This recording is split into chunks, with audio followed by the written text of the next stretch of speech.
Marisa and Karina. So we're at Jakarta Convention Center where in about 2 hours from now, the ASEAN leaders will arrive to attend the 43rd ASEAN Summit. So where I'm standing is at the Media Center. This is still in the Jakarta Convention Center.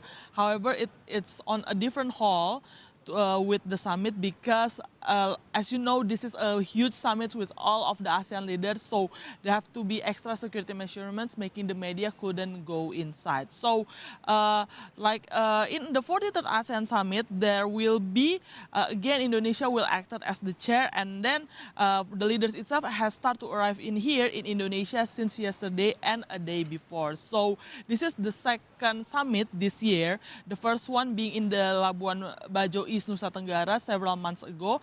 And the differences is that for this 43rd summit, it will not only be the ASEAN members, but it will also invite the dialogue partners such as United States, Russia, and China. So it's going to be a really packed day. And you might notice there are, since the leaders already arrived yesterday and a day before, you might notice there are actually some differences in comparison to the one in Labuan Bajo. So there is a new Cambodian Prime Minister, Hun Manet, which is succeeding his father, Hun Sen, and then while Thailand will be represented by the special envoy of the Prime Minister, Sihasak Phuangketkeow, since they haven't inaugurated the new government yet, while Timor-Leste will now be represented by the Prime Minister Sanana Gusmao. So aside from the ASEAN members, all of them will attend except Myanmar, and then there will also be some from representative from the international organizations such as World Bank and IMF, and there will also be representative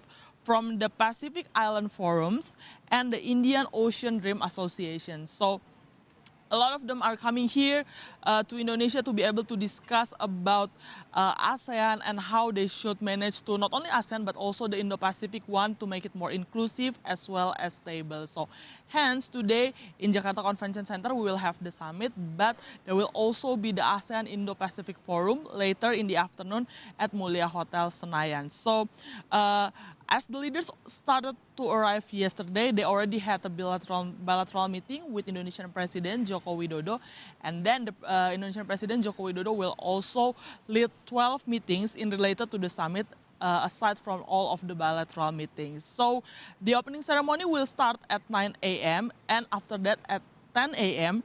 there will be the plenary sessions.